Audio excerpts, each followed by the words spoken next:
Listen to me. If you're watching this before Thursday, heaven scheduled this appointment.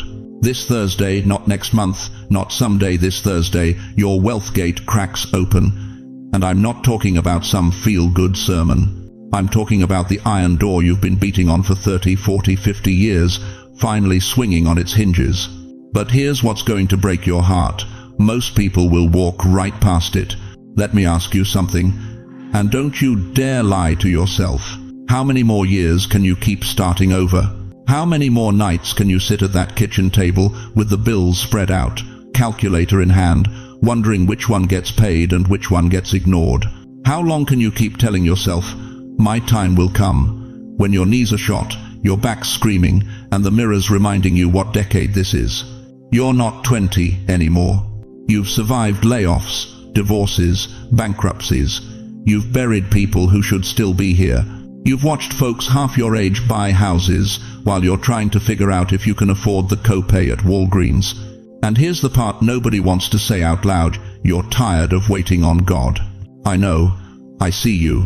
But what if I told you that every closed door, every no, every delay that made you feel forgotten was God holding that gate shut until Thursday? Not because he forgot you, because he was protecting you from getting what you weren't ready to steward. This Thursday, something shifts in the spiritual realm over your finances, over your health, over doors that have been welded shut. I see it. A rusted iron gate, massive, ancient, covered in the prayers of your grandmother, your mother, your tears, and the lock is snapping. Not just money, peace, opportunity, favor, divine connections that rewrite your next decade. This Thursday, the gate swings. But before we go deeper, and I need you to stay with me to the very end, because there's one sentence you cannot say Thursday, or you'll slam that gate yourself. Let me pause and thank every single one of you who has supported this message through super thanks. Your generosity means more than you know. You're not just giving, you're helping spread light to people who feel forgotten in their season. Whether you sow or not, I'm grateful you're here. Your time, your presence, your open heart, it all matters. If something in your chest just stirred, if you felt a yes rise up, type this in the comments right now. I'm standing at the gate. That's your first act of faith. Don't scroll past this. You were summoned here. Now, let me show you what heaven's about to do this Thursday. Let me ask you something that's going to cut deep. Have you ever felt like you're living in the space between the promise and the proof? Between what God said and what your bank statement shows? Between the prayer you prayed 30 years ago and the answer that still hasn't shown up? That space, beloved, that agonizing, suffocating, faith-testing space, that's what I call God's Thursday. And you need to understand something right now. Thursday isn't the day nothing happens. Thursday is the day everything is about to happen. It's the trembling moment right before heaven breaks the silence. It's the inhale before the shout. It's the night before freedom comes crashing through your front door. You see, the Bible is full of Thursdays, moments when God's people were trapped between hell behind them and impossibility in front of them. And if you're sitting there feeling stuck right now, if you're caught between overdue bills and overdraft fees, between the diagnosis and the miracle, between surviving and actually living, I need you to hear me. You're not forgotten. You're in your Thursday. Let me take you back to Exodus 14. The children of Israel are standing at the Red Sea. Behind them, Pharaoh's army, 600 chariots, trained killers, rage in their eyes.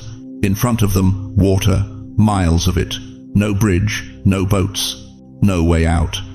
And the people start screaming at Moses, "Were there not enough graves in Egypt? Did you bring us out here to die in the desert?" That was their Thursday night. Can you imagine standing there? Your arthritis flaring up, your grandkids crying, dust in your throat, and all you can see is impossibility. The Egyptians are coming, the water won't move, and you're thinking, God, you brought me out here to watch me die. Some of you know exactly what that feels like. You're standing at your own Red Sea right now, medical bills behind you like Pharaoh's army, rent due in front of you like an ocean with no crossing. And you're wondering if God set you up just to watch you drown. But here's what happened that Thursday night. Nothing. Absolutely nothing. The water didn't split Thursday night. Moses didn't get a vision Thursday night. Heaven was silent Thursday night. And I guarantee you, some of those Israelites didn't sleep. They sat up all night whispering, "We're going to die out here. God forgot us." But Friday morning, Moses stretched out his hand, and the water stood up like walls of glass. Friday morning, 2 million people walked through on dry ground. Friday morning, what looked like certain death became undeniable deliverance. The breakthrough didn't come Thursday, but Thursday was when God was positioning the miracle. You think God's been silent? He's been setting the stage. You think he's late? He's right on time. Your Thursday isn't your burial, it's your setup. And if you think that's the only Thursday in Scripture, let me take you to another one.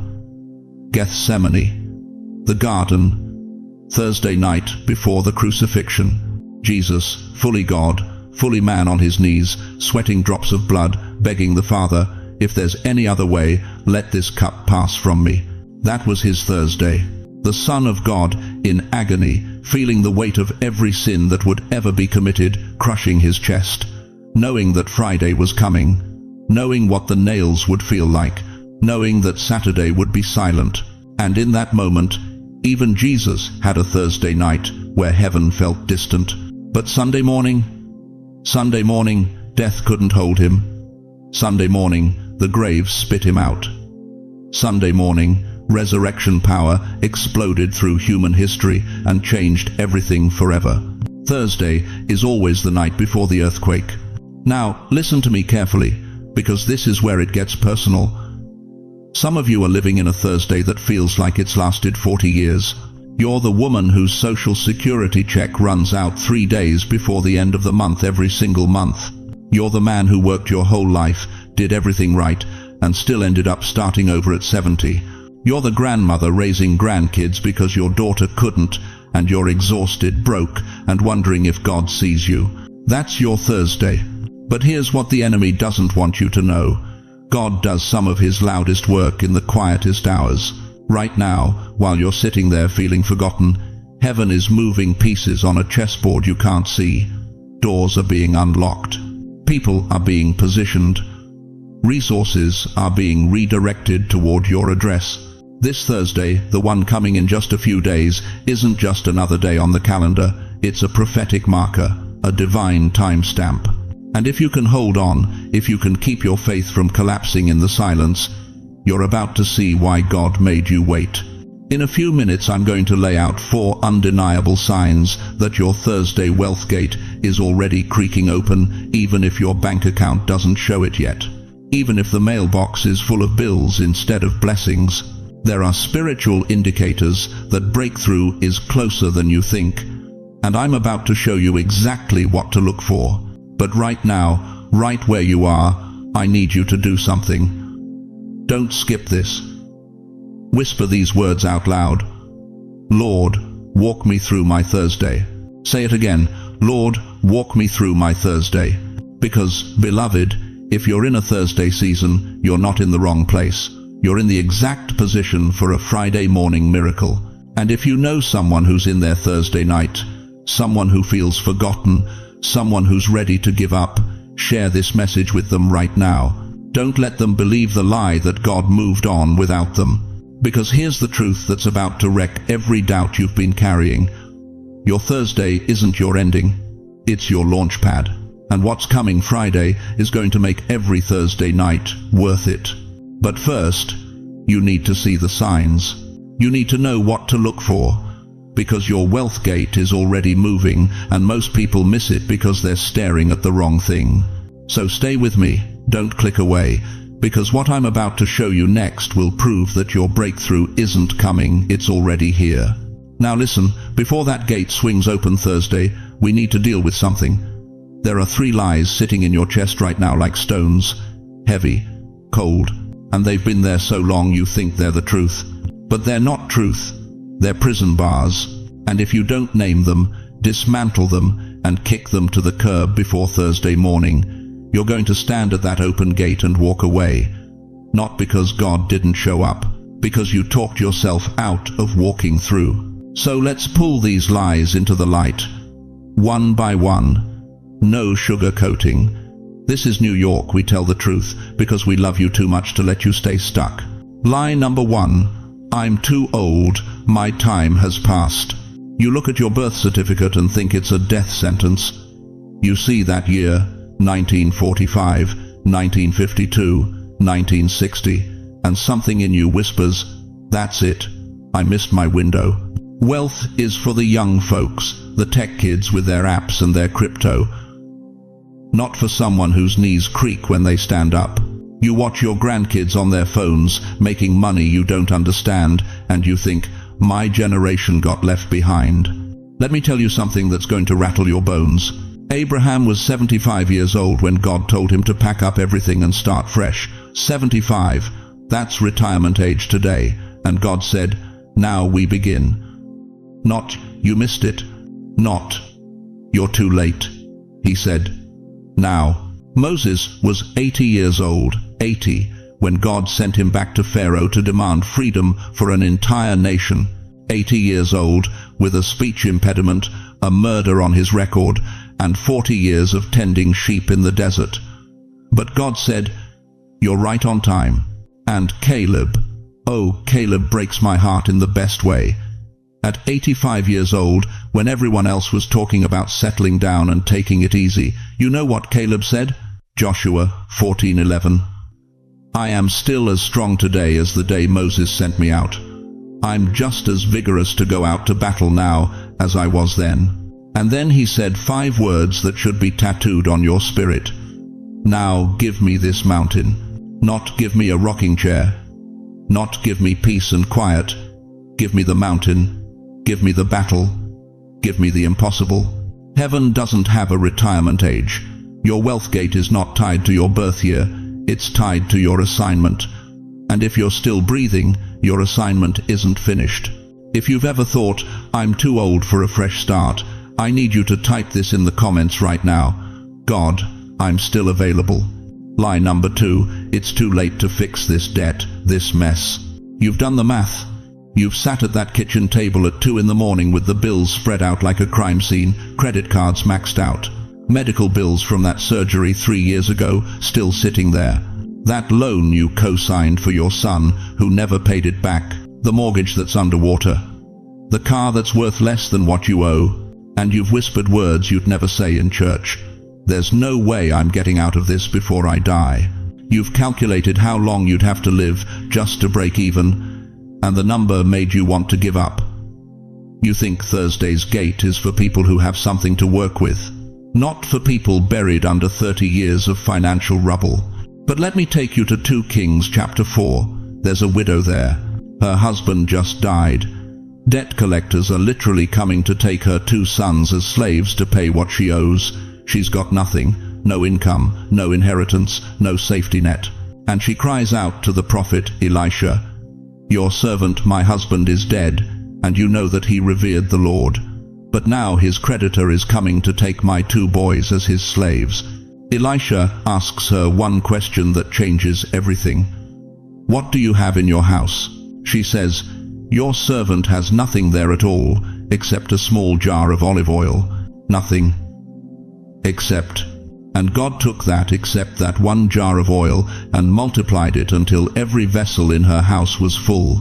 She paid off every debt and had enough left over to live on. God doesn't need your whole past to change your future. He just needs what's still in your hand. You might not have much left, but you've still got breath, you've still got faith, you've still got access to a God who specializes in multiplication. And this Thursday, He's about to multiply what you thought was too small to matter. Say this with me. God will multiply what's still in my hand. Lie number 3. I don't have the energy or strength anymore. This one cuts deepest because it's not just mental, it's physical. Your body is reminding you every single morning that you're not 25 anymore. Your back hurts. Your knees don't bend like they used to. You take more pills than you take meals. You can't work 3 jobs. You can't hustle and grind and climb ladders. And somewhere along the way, you started believing that if you can't work harder, you can't get ahead. That wealth requires strength you don't have anymore.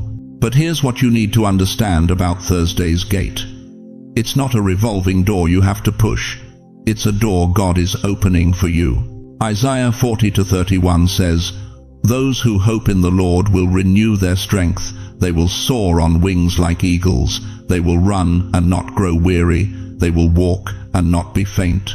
And Paul said it even clearer in 2 Corinthians 12:9, "My grace is sufficient for you, for my power is made perfect in weakness." This wealth gate is not about you hustling harder. It's about you standing where God told you to stand while He brings the blessing to you. This is not about your power. This is about His.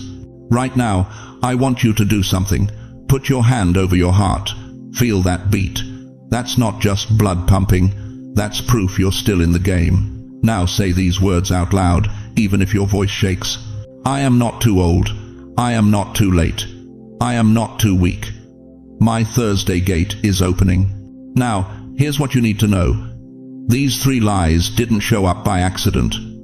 They were planted strategically to keep you frozen at the threshold of your breakthrough. But we just burned them down with scripture and truth. So the real question is this.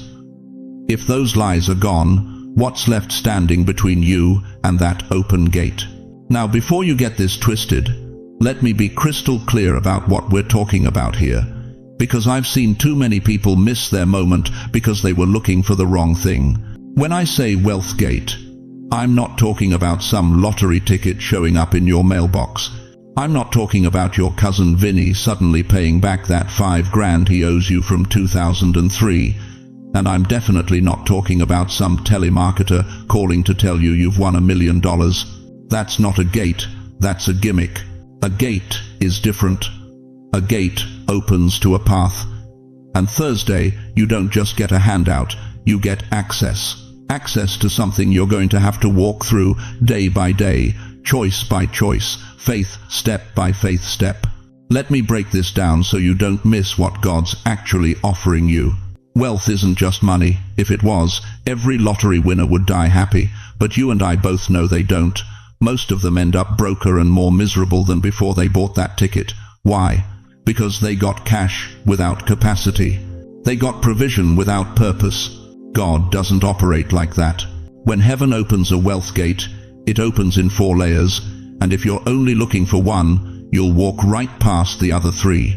Layer 1, spiritual wealth. This is peace that doesn't make sense when your bank account is still in the red.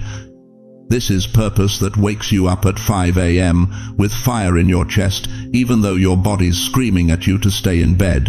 This is closeness with God, the kind where you hear His voice clearer than you've heard it in 30 years. That's spiritual wealth, and it's worth more than every dollar you'll ever touch. Layer 2, emotional wealth. I'm talking about healed memories. I'm talking about less anxiety. I'm talking about sleeping through the night without waking up at 2 a.m. replaying every mistake you made in 1987. Emotional wealth is when you stop carrying shame that was never yours to begin with. It's when you finally forgive yourself for things God forgave you for decades ago. Layer 3, relational wealth. Reconciled families. That daughter who stopped calling, she calls. That son who moved 3 states away to avoid you, he shows up. Healthy friendships with people who actually see you, not just what you can do for them. Relational wealth is when you stop eating dinner alone and start building a table that matters. Layer 4, financial wealth. Now we get to the part everyone wants to skip to. Yes, provision. Yes, debt reduction. Yes, opportunities that weren't there last month. Yes, wisdom with money, so you stop making the same mistakes that put you in this hole to begin with. But notice it's layer 4, not layer 1. Because if God gave you financial wealth without the other 3, you'd destroy it in 6 months. You want to know why heaven's been holding this gate shut for so long? Because you weren't ready. Not because you're a bad person, because you hadn't been trained yet. And every trial, every setback, every moment you thought God forgot your address, that was boot camp. That was preparation for stewardship. Jesus told a story in Matthew 25 that most people skim over. 3 servants, 1 master. The master gives them money, talents, and then leaves. 2 of them invest it. 1 buries it in the ground because he's scared. When the master comes back, you know what he says to the one who buried it. "You wicked and lazy servant." Wicked. Not just lazy wicked. Why?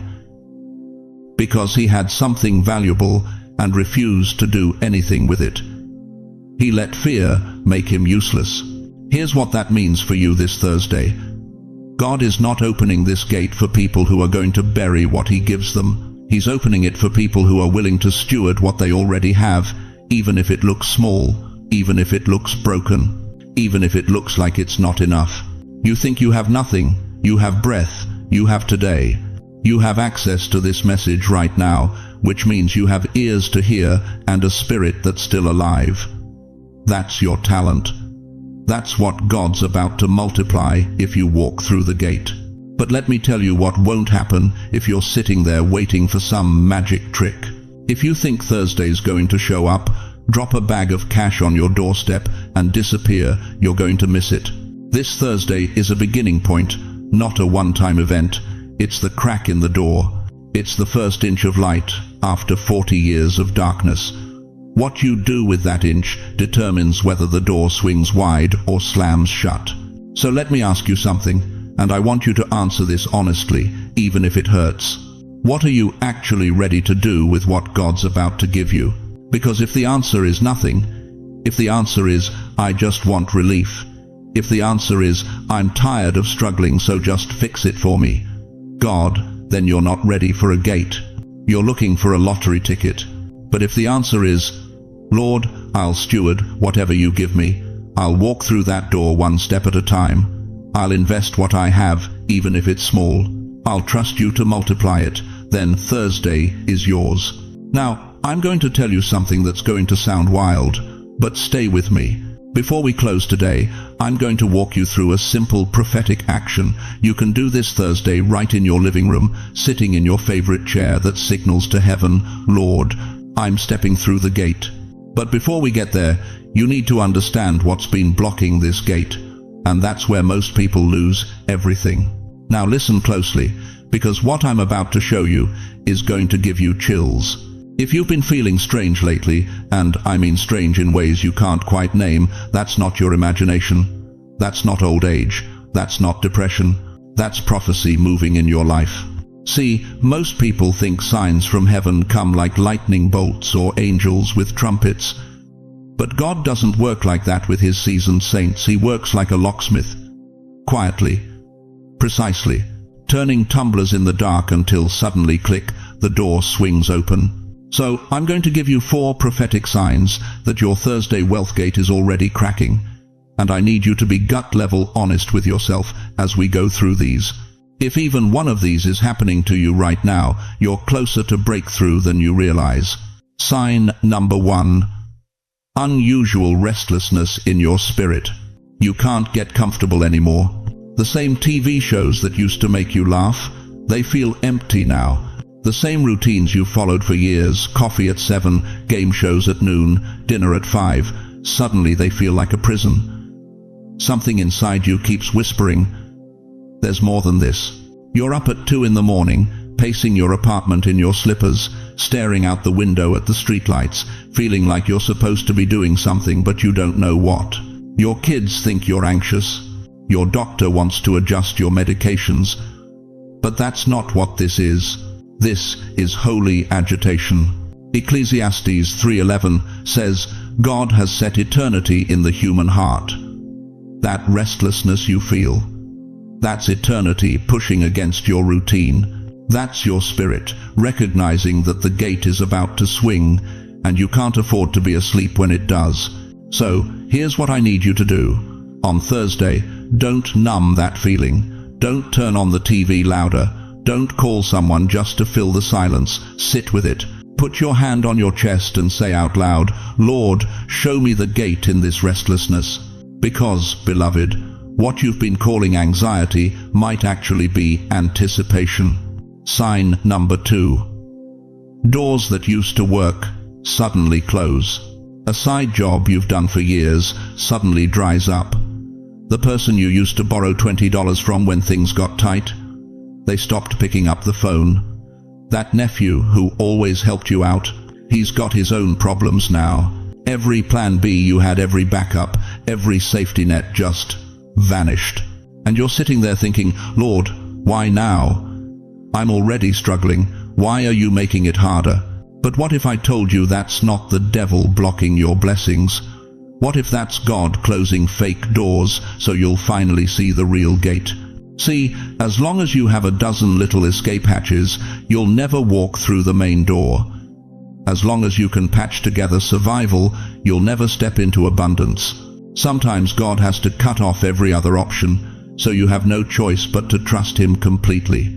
Isaiah 43:19 says, "See, I am doing a new thing. Now it springs up.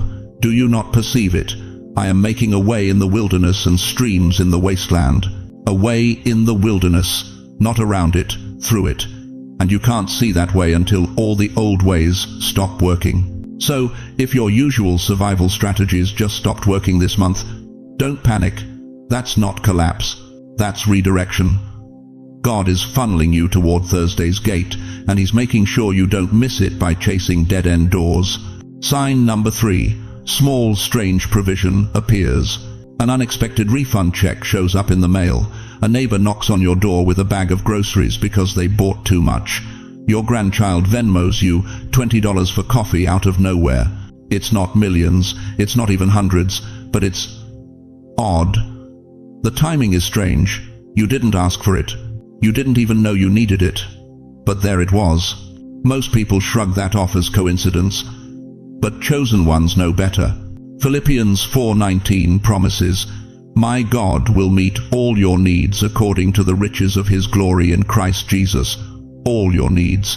Not some, not the big ones, all. And here's what heaven is whispering through those small, strange provisions. I can do this on a bigger scale. Don't despise the day of small beginnings. Those little drops are test runs. They're God showing you, "See, I haven't forgotten you. I'm still moving, and if I can surprise you with $20, I can surprise you with 20,000. So when that unexpected blessing shows up this week, don't just say thank you and move on. Stop. Recognize it. Write it down. Because those breadcrumbs are leading you straight to Thursday's gate. Sign number 4. Younger people are drawn to your wisdom. This one specifically for you who think your best days are behind you. Lately, younger folks are asking you for advice. They want to know how you made it through hard times. They listen when you talk about faith, about marriage, about managing money when there wasn't any to manage. They're not just being polite, they're hungry for what you carry. That's not random, beloved. That's a gate opening. Your wisdom is currency in the kingdom. Proverbs 16:31 says, "Gray hair is a crown of splendor. It is attained in the way of righteousness." Your age isn't your limitation, it's your authority. And God is positioning you as a mentor, a spiritual mother or father, right before He opens the wealth gate. Because here's the mystery.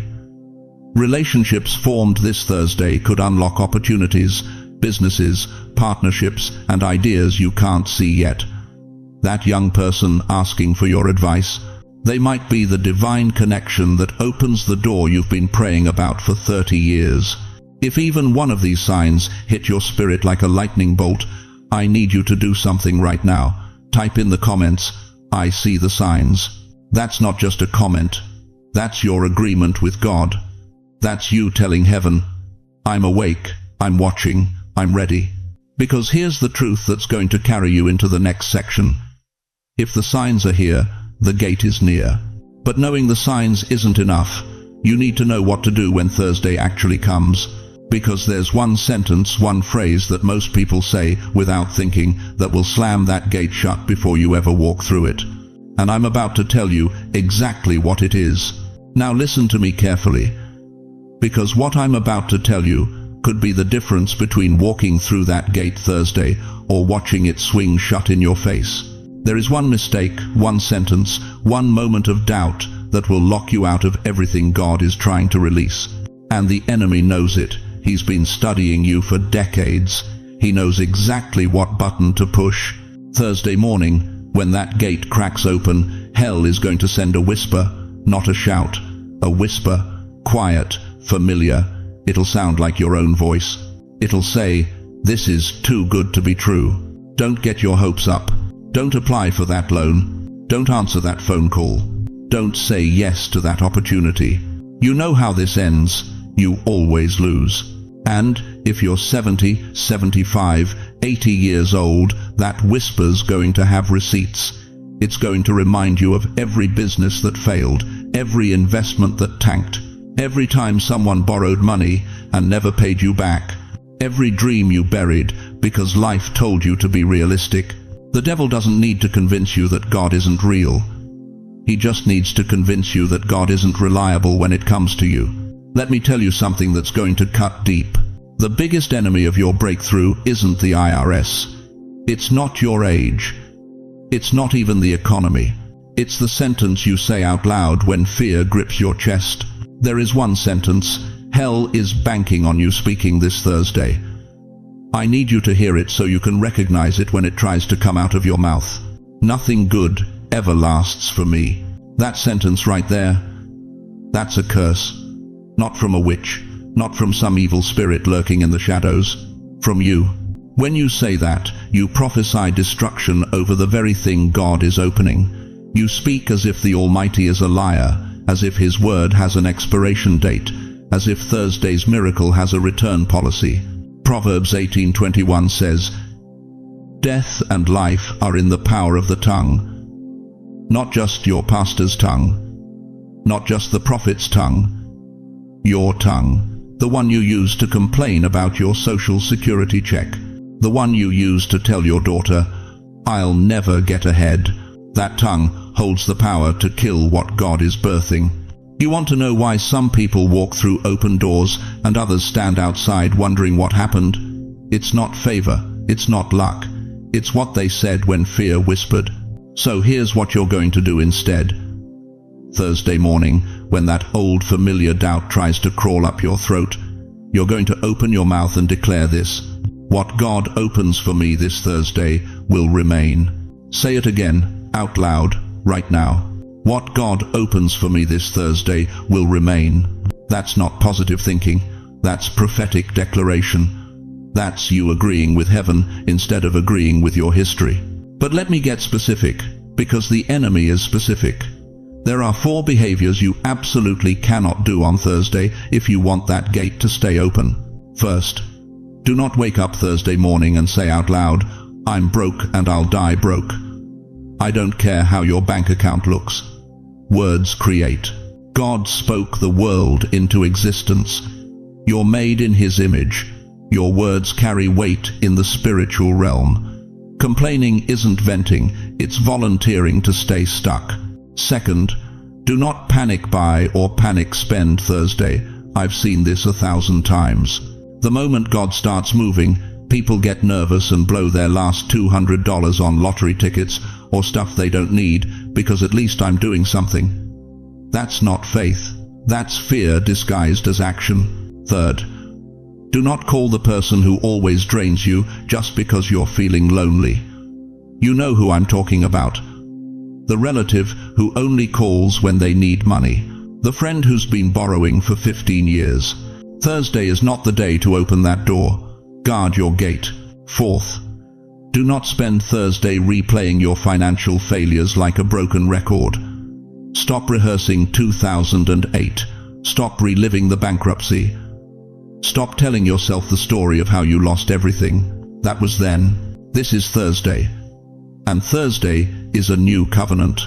Jesus said in Matthew 9:29, "According to your faith, let it be done to you, not according to your credit score, not according to your resume, according to your faith." What you believe Thursday will determine what you receive Friday. Now I'm going to tell you something that might make you uncomfortable. Some of you have gotten so used to suffering that you don't know how to walk in blessing. You're more comfortable being broke than being provided for. Why? because being broke requires nothing from you. But walking through that gate Thursday, that requires you to believe God is who He says He is. And that terrifies you more than poverty ever did. But hear me clearly, hesitation is agreement. When you hesitate Thursday, you're agreeing with the voice that says you don't deserve it. You're partnering with the spirit of delay that has followed your family for 3 generations. In just a moment, I'm going to walk you step by step through a simple prophetic act you can do Thursday night. No candles, no gimmicks, just you, God, and an open gate. But first, I need to know you're still with me. Type this in the comments right now and say it out loud where you're sitting. I refuse to curse what God is opening. Say it, mean it, seal it, because Thursday is coming whether you're ready or not. And that gate doesn't stay open forever. Now listen closely, because what I'm about to give you isn't theory. This isn't some motivational fluff you forget by Friday morning. This is a prophetic instruction, a spiritual action that aligns your natural body with what heaven has already released over your life. Thursday evening, between 8 p.m. and 10 p.m., that's your window. I know what you're thinking. Why Thursday? Why that time? Because chosen one, God operates in appointed times. The Hebrew word is kairos, the fullness of time when heaven and earth collide. Ecclesiastes 3:1 says, "To everything there is a season and a time to every purpose under heaven." Your season is Thursday. Your time is now. But here's where most people lose their miracle. They hear the word, they feel the fire, and then they do nothing. They wait for the gate to kick itself open while they're sitting on the couch watching reruns. That's not how this works. Faith without works is dead. James 2:17. The gate responds to movement, not meditation. So here's what you're going to do. Not maybe. Not if you feel like it. You're going to do this because your next 10 years depend on it. First, find your sacred space. Your favorite chair. Somewhere you can be alone with God for 15 minutes, without your phone buzzing, without the TV shouting, without anybody needing anything from you. Turn everything off. This is between you and heaven. Now, if you're able, and I know some of you have bad knees, bad hips, bodies that don't cooperate anymore if you can, I want you to walk to your front door. Stand there. Look at it for a moment. That door has seen you come home defeated more times than you can count. It's seen you drag yourself through after another doctor's appointment, another rejection letter, another phone call that broke your heart. But Thursday night, that door becomes a prophetic symbol. Open it wide. Let it swing all the way. For 30 seconds, stand there with that door open and whisper these words. Lord, I open the gate you prepared for me. Feel the air hit your face. That's the breath of a new season. Then close it, gently, not in doubt, but in trust. You're declaring that what God allows in, no devil can keep out. What God guards, no thief can steal. Deuteronomy 28:6 says, "Blessed shall you be when you come in, and blessed shall you be when you go out." That door just became your covenant marker. Now, sit down. Grab a piece of paper and a pen. Nothing fancy. I don't care if it's the back of a receipt. Write this down. My wealth gate. And then fill in one area. Just one. Don't try to fix your whole life in one sentence. Is it finances, health, a broken relationship, a calling you buried 40 years ago? Write it down. Fold that paper.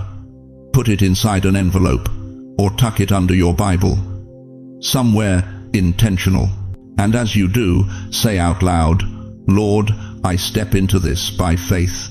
You just made a covenant with God, using the oldest biblical principle in existence, writing down your testimony before it happens. Habakkuk 2:2 says, "Write the vision and make it plain on tablets, that he may run who reads it." You're not wishing. You're declaring what heaven already released. Now here's the part that's going to feel strange, but I need you to trust me. I want you to speak this declaration out loud. Don't just think it. Don't just read it silently. Your mouth has to move, your vocal cords have to vibrate, because Proverbs 18:21 says, "Death and life are in the power of the tongue." You've been speaking death over your situation for years, without even realizing it. Thursday night, you speak life. Say it with me. This Thursday, I step through the gate God opened for me. I will not hesitate. I will not curse my own blessing. I receive spiritual, emotional, relational, and financial wealth in alignment with God's will. In Jesus' name. Say it slow. Say it with authority. Say it like you're a child of the Most High God who's been given dominion over every cursed thing in your bloodline. But we're not done yet. Because faith without corresponding action is like planting a seed and never watering it. James 2:26 says, "Faith without works is dead." So, here's your seed action. Before you go to bed Thursday night, you're going to do one small thing. Call someone who's been on your heart. Encourage them. Buy a meal for somebody who needs it more than you do. Write down that business idea God's been whispering to you for 6 months. Apply for something. Register for something. Start something. It doesn't have to be big. It has to be obedient. The gate doesn't respond to feelings. It responds to movement. You know why the Israelites had to march around Jericho 7 times before the walls fell? Because obedience unlocks what prayer alone cannot finish. You've been praying for decades. Thursday, you add action to your prayer. And when you do, hell has no choice but to release what it's been holding hostage. If you're going to do this activation, if you're ready to stop waiting and start walking, type in the comments right now, "I'm stepping through." Because Chosen One, Thursday isn't coming to test you, it's coming to transition you from spectator to participant, from hoping to possessing, from maybe someday to right now. But there's something you need to understand before Thursday arrives, something the enemy doesn't want you to know about, the one sentence that will slam your gate shut forever. Now, let me tell you something that's going to mess with your theology a little bit. Some of you prayed last night. You asked God to open doors. You declared breakthrough over your finances. You went to bed feeling hopeful for the first time in months. And then you woke up to a text from your daughter asking to borrow $300 again. Or the phone rang at 7 a.m., the hospital billing department saying your Medicare didn't cover what you thought it covered. Or you opened your email and saw that overdraft notice. Or worse, you just felt it. That old familiar heaviness settling back on your chest like a wet blanket. That voice whispering, "See, nothing ever changes for you. You're fooling yourself." And you thought to yourself, "Wait a minute, I just prayed, I just believed. Why is everything getting worse?" Let me tell you why. Because the gate is opening. I know that sounds backwards. I know it doesn't make sense to your natural mind. But stay with me, because this is where most people lose their miracle, right here, in the 48 hours after God says yes. You see, every gate has 2 presences standing near it, a gatekeeper and a thief. The gatekeeper is an angel assigned by God to swing that door open at the appointed time. But the thief doesn't show up to lock the gate. He can't. Once God opens it, it stays open. The thief shows up to do one thing and one thing only, talk you out of walking through it. That's his whole strategy. Distraction, discouragement, doubt. Think about it. When the Israelites finally got to the edge of the promised land after 40 years of wandering, what happened? 10 spies came back with a bad report. There are giants in the land. We look like grasshoppers compared to them. We can't take it. The door was wide open. God had already given them the land. But fear talked them out of walking in, and they wandered for another 40 years until that entire generation died in the desert, all because they turned back at the gate. Don't you dare let that be your story. The enemy knows something about Thursday that you're just starting to remember. He knows that gate is swinging. He knows favor is moving. He knows divine connections are aligning. He knows opportunities you haven't even imagined are being positioned. So what does he do? He sends interference. That grown son who hasn't called in 6 months suddenly needs $500 for rent. That sister who always reminds you of the business you lost in 2008. That cousin who says, "You're too old to be believing in miracles, just accept where you are." And here's the one that gets most people: your own mind starts pulling up files. Memories of every time you tried and failed, every investment that went south, every promise that didn't pan out, every time you believed God and got disappointed. But let me tell you what's really happening in the spirit realm. Ephesians 6:12 says, "For we wrestle not against flesh and blood, but against principalities, against powers, against the rulers of the darkness of this world." The battle around your money is never just about money. It's about your trust level with God. The enemy doesn't care if you're broke. He cares if you're broken. He doesn't care about your bank account. He cares about your belief system. Because the moment you stop believing God can shift your situation is the moment you stop walking toward the gate. Let me make this real practical for you. That bill that just hit your account, it's not evidence that God isn't moving. It's evidence that the enemy is panicking. That pain that flared up in your hip this morning, it's not proof you're falling apart. It's a distraction to keep you focused on your body instead of your breakthrough. That argument you had with your spouse about money last night, that wasn't just stress. That was a strategic attack on your unity right before your gate opens. The devil is not creative, he's repetitive. And his favorite weapon against older believers is this: make them think it's too late. You're 73 years old, you think God's going to turn your finances around now. You're on a fixed income. What gate? You get the same check every month till you die. You've been praying about this for 40 years. If it was going to happen, it would have happened by now. Those are lies straight from hell. Abraham was 99 when the promise showed up. Moses was 80 when the burning bush talked back. Caleb was 85 when he said, "Give me this mountain." Your age is not your disqualification, it's your authorization. You've survived long enough to see God do what he said he'd do. But here's what you need to understand, and this is the part that's going to shift everything for you. The fact that it got harder after you prayed is not proof the gate stayed shut. It's proof the enemy knows it opened. Resistance is not rejection. Resistance is confirmation. When you're headed in the wrong direction, the devil leaves you alone. But when you're walking toward the very thing he's been trying to keep from you your whole life, he throws everything he's got at you, not to stop the door from opening, to stop you from walking through it. So let me ask you something, and I want you to answer this honestly in your spirit. Are you going to let a phone call, a bill, a bad memory, or a discouraging word from somebody who's not even paying your rent stop you from stepping into what God opened for you? Are you really going to turn back at the gate after everything you've survived to get here? Say it out loud, right now, wherever you are. In your living room, in your car, in your kitchen. Resistance is not my reality, it's just my test. And if you've felt that pushback in the last 24 hours, if something tried to shut you down right after you started believing, type this in the comments: I won't turn back at the gate. Because, beloved, what's waiting on the other side of this Thursday is bigger than the bill that just showed up. And you need to know exactly what happens when you refuse to turn back.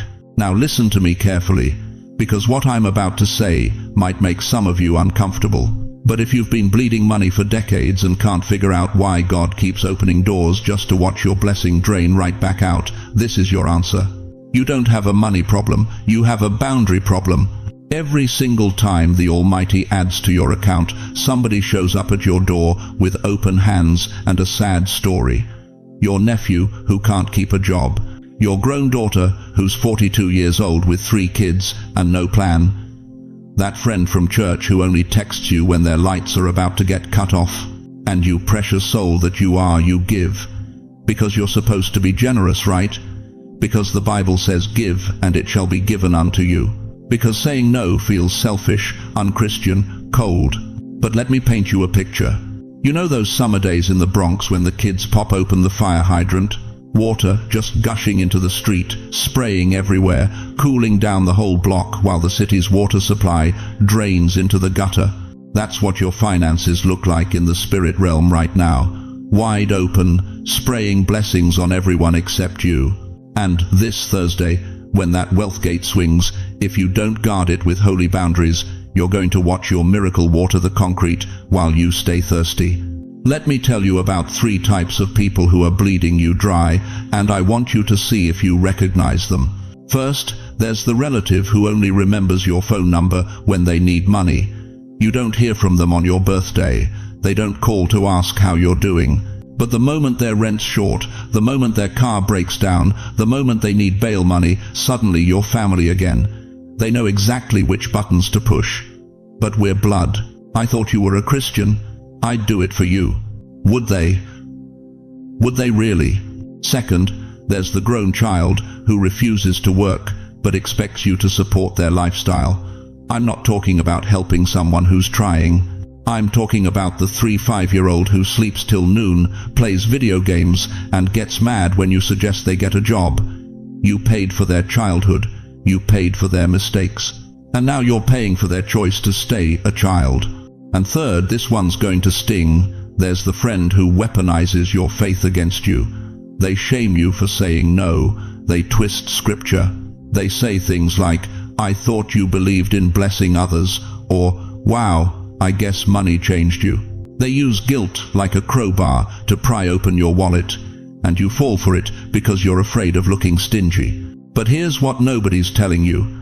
Jesus had boundaries. The same Jesus who fed 5,000 people with 5 loaves and 2 fish also withdrew to lonely places to pray. The same Jesus who healed the sick also walked past the pool of Bethesda, where dozens of people were waiting for a miracle, and he only healed 1 man. The same Jesus who gave generously also flipped tables when people turned his Father's house into a marketplace. Let me say this slowly so it sinks deep into your spirit. Provision is not the same as access.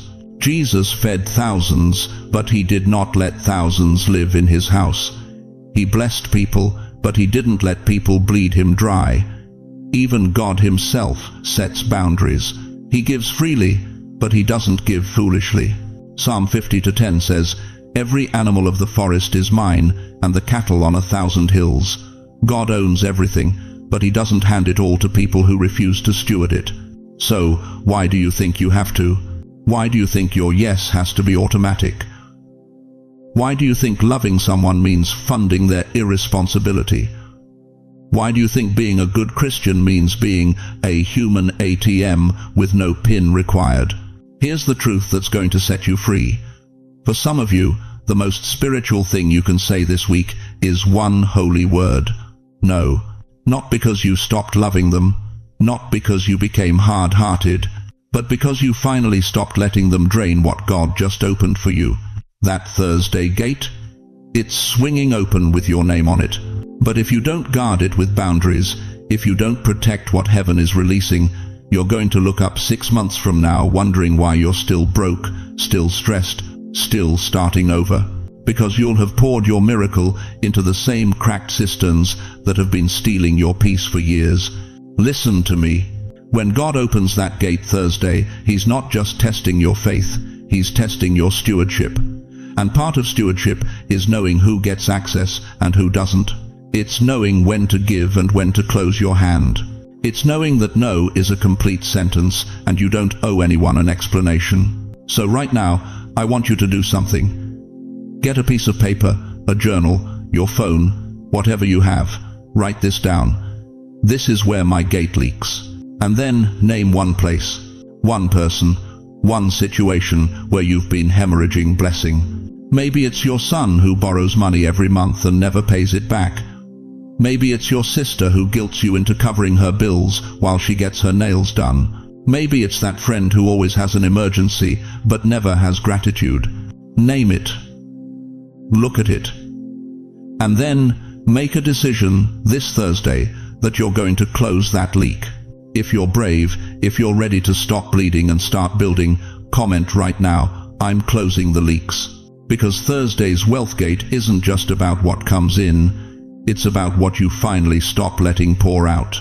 But here's what you need to understand about what happens when you actually guard that gate. When you finally set those boundaries, heaven's been begging you to set. Now listen, I know what some of you are thinking right now. You're sitting there saying, "This all sounds beautiful, but I'm 73 years old. I've got arthritis in my hands, my retirement account looks like a bad joke, and you're telling me about gates opening? What am I supposed to do with that?" That's exactly what I want to talk about right now. See, in New York, when they open a new street or bridge, and I've watched this happen my whole life, people don't teleport to the other side. Nobody floats across the East River. You walk it. One step, one car, one bus at a time. The George Washington Bridge didn't become the busiest bridge in the world because people stood on the Manhattan side, staring at New Jersey. It became what it is because somebody took the first step onto the pavement.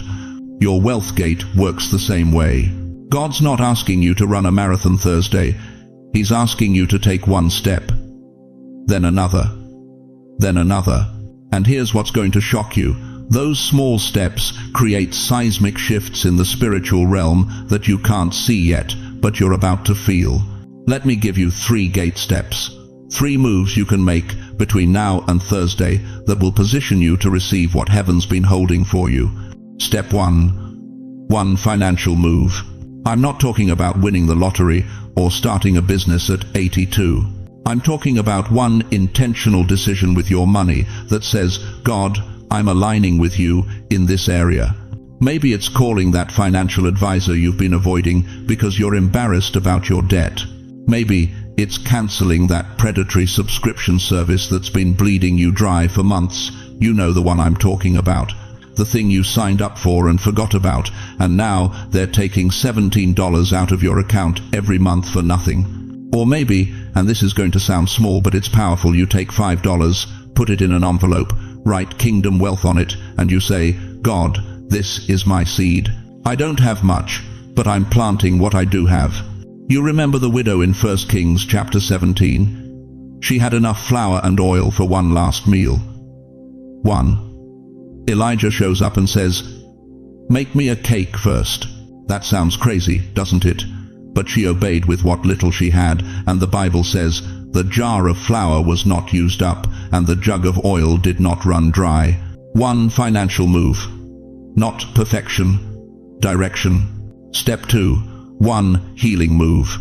This is the one that's going to cut deep, but you need to hear it. You cannot walk through an open gate dragging a 50-pound bag of bitterness.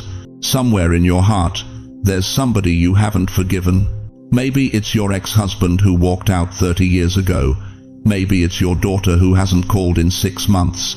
Maybe it's that pastor who hurt you so bad you stopped going to church. Maybe it's yourself, and that's the hardest one, isn't it? Here's your healing move. Write them a letter. You're never going to send it. You're going to write every ugly, honest thing you've been holding, and then you're going to tear it up or burn it or flush it down the toilet. But you're going to release them. Because Ephesians 4:31 says, "Get rid of all bitterness, rage and anger, brawling and slander, along with every form of malice." You know why? Because unforgiveness is a gate blocker. Blessings get stuck in resentment like cars stuck in traffic on the Cross Bronx Expressway during rush hour. They're trying to get to you, but they can't move because you won't let go. One healing move, one person, one wound, just one. Step 3. One purpose move. You think you're too old to matter? You think your story doesn't count anymore? Let me tell you something that's going to wreck that lie forever. There is a young person somewhere in your sphere. Maybe it's your grandson. Maybe it's the checkout girl at the supermarket. Maybe it's somebody at your building, and they are dying to hear that life gets better, that God is real, that somebody survived what they're going through. Your purpose move is this: share your story with one person. Write one page of your testimony, or explore that gift God gave you that you buried under decades of, "I'm not good enough." Maybe you used to cook and people loved your food. Start cooking for your neighbor who just lost her husband. Maybe you've got a gift of intercession and you think nobody needs your prayers anymore. Wrong. This generation is drowning and they need warriors like you standing in the gap. Maybe you play piano and you haven't touched the keys in years. Heaven's been waiting for you to play again. 2 Timothy 1-6 says, Fan into flame the gift of God. You know what that means? Your gift didn't die. It's just been sitting there like hot coals covered in ash. But when you blow on it, when you move toward it, it catches fire again. 1. Purpose move. Now, let me connect the dots for you. Remember when I told you the wealth gate has 4 layers: spiritual, emotional, relational, financial. Every step you take in one area makes more room in the others. When you forgive somebody, watch how financial doors start opening. When you steward $5, watch how relationships get restored. When you step into your purpose, watch how peace floods your soul. It's all connected. This is kingdom economics, not Wall Street economics. And here's the mini climax I need you to catch in your spirit right now. You are not starting from zero. You hear me? You're not some 25-year-old kid with a business degree and no wisdom. You're starting from experience. You're starting from character. You're starting from decades of knowing God is faithful even when it looked like He wasn't. That is a better starting point than any young person with a clean credit score but a shallow soul. You've already survived what should have killed you.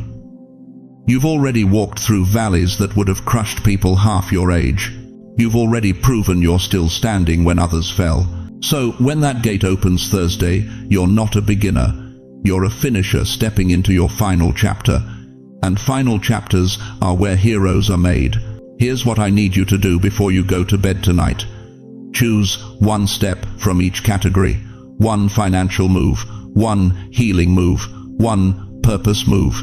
Then come back to this video and comment, "I'm walking the path." That's how you cooperate with an open gate. But here's the question that's going to determine everything that happens Thursday. Are you going to walk through that gate with your hands full of the past? Or are you going to step through empty-handed and ready to receive? Let me tell you something that might cut deeper than anything I've said so far. One of your biggest fears isn't dying. You've made peace with mortality. You've buried enough people to know death comes for all of us. No, your real terror, the one that wakes you up at 3 a.m. in a cold sweat, is dying and leaving nothing behind but bills and broken memories. You're afraid they'll open your closet and find boxes of stuff nobody wants. You're afraid they'll sit around that kitchen table dividing up what little you had, maybe arguing over it. You're afraid your grandkids will grow up barely remembering your name. And when they do, it'll be attached to stories of struggle, not victory. That fear? It's real. And it's why this Thursday matters more than you think. Because what God is opening isn't just a wealth gate for you. It's a legacy gate for everyone whose last name you carry. Picture this with me. A year from now, your family's sitting around that same kitchen table. Maybe it's Thanksgiving. Maybe it's just a regular Sunday dinner. The chairs are full, your kids, their kids, maybe even people you haven't met yet. And nobody in that room knows it, but the decision you're making this Thursday is already sitting at that table with them. The choices you make before that gate swings, whether you step through or hesitate, those choices echo, they ripple. They become the stories your great-grandchildren tell their children. See, we've been taught to think legacy is for rich people, for folks with estates and trust funds and lawyers in expensive suits. But that's a lie that keeps generational poverty alive. Legacy isn't about how much you leave, it's about what you break and what you build. Legacy is a grandmother who stops saying we can't afford it and starts saying let's pray about it. Legacy is a grandfather who pays off 1 credit card and teaches his grandson that debt isn't a family heirloom. Legacy is a handwritten letter tucked in a Bible that says, "I was the one who said enough. I was the one who believed God when everyone else believed the bills." Proverbs 13:22 says, "A good person leaves an inheritance for their children's children, not just money. An inheritance, a mindset, a testimony. A new way of thinking about what's possible when you align with heaven's economy instead of Wall Street's." When you step through that wealth gate this Thursday, heaven doesn't just see your first name, heaven sees your last name. God's not just thinking about your light bill, He's thinking about your bloodline. He's not just opening doors for your next season, He's unlocking possibilities for the next generation. You want to know why the enemy fought you so hard? Why, every time you got close to breakthrough, something knocked you back down. Because hell saw what heaven planted in your DNA. The devil knew that if you ever woke up to your authority, if you ever stepped through that gate, you wouldn't just change your story, you'd rewrite your family tree. Think about Abraham, one man, 75 years old when God called him. No kids, no legacy, just a promise that seemed impossible. But Genesis 12:2 records God saying, I will make you into a great nation, and I will bless you, and you will be a blessing. Notice that? You will be a blessing, not just receive one. Abraham's obedience didn't just bless him, it blessed Isaac, Jacob, and every generation that followed. Millions of people trace their spiritual lineage back to one old man who said yes when it didn't make sense. That's you this Thursday. You're not just standing at a gate for yourself. You're standing there for every person who carries your name, your prayers, your DNA. When you walk through, you're dragging breakthrough through with you for people who aren't even born yet. But here's what breaks my heart. I meet seniors every week who tell me, I just want to get by. I just want enough. And I understand that weariness. I do. But beloved, just enough doesn't break generational curses. Just enough doesn't rewrite history. Just enough keeps your grandkids fighting the same battles you fought. God didn't bring you this far to give you just enough. He brought you to the gate to give you overflow, abundance, more than enough so you can become the turning point in your family's story. Malachi 3:10 says, Test me in this, and see if I will not throw open the floodgates of heaven and pour out so much blessing that there will not be room enough to store it. Floodgates, not a trickle, not barely enough, a flood that spills over into the next generation. This Thursday, you're not just making decisions about your bank account, you're making decisions about your legacy. And I need you to understand something with every fiber of your being. Poverty breaks with you. Financial fear breaks with you. The curse of we've always struggled breaks with you. Say it out loud right now. I'm serious. Wherever you are, open your mouth and declare, poverty breaks with me. Financial fear breaks with me. Regret breaks with me. I am the gate where God rewrites my bloodline. Did you say it? Because those aren't just words, that's warfare. That's you serving divorce papers to every generational curse that's been stalking your family.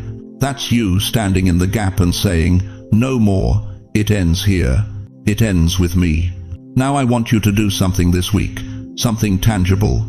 Write one letter or record one voice note for a child or grandchild. Tell them what you're believing God for. Tell them about this Thursday. Tell them that you're not just their ancestor, you're their breakthrough. That's part of your wealth, that's legacy. But here's the question that's going to determine everything.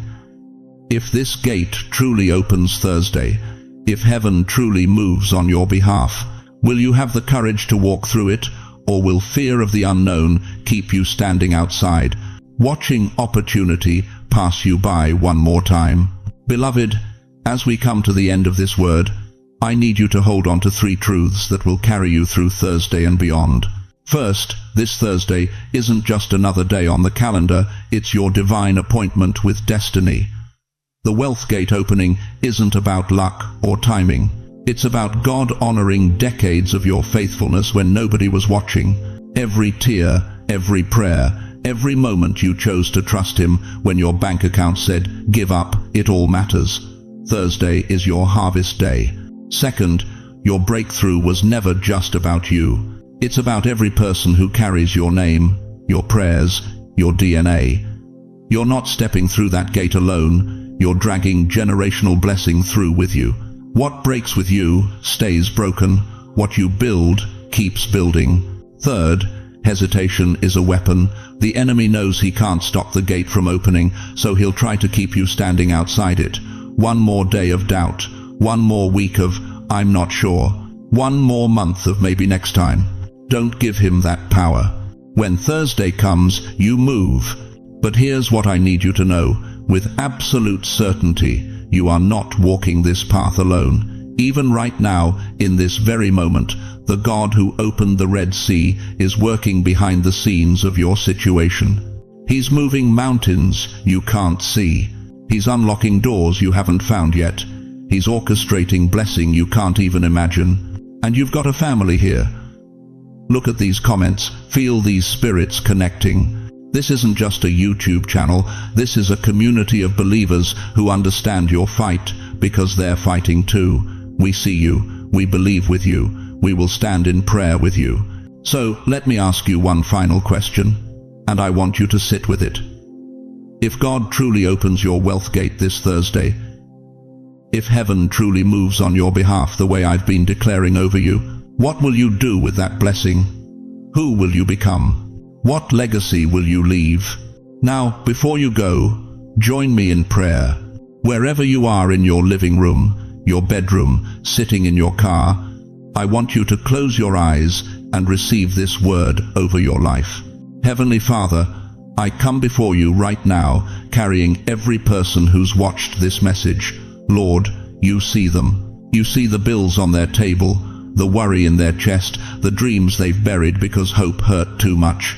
Father, they've been faithful, they've endured, they've trusted you in the dark. And now, this Thursday, I'm asking you to meet them in the light. God, throw open that wealth gate. Let it swing wide. Remove every obstacle, every delay, every demonic assignment that's tried to keep them bound. Break generational poverty. Shatter financial fear. Cancel every curse that's been spoken over their bloodline. Lord, give them supernatural favor. Open doors no man can shut. Send divine connections.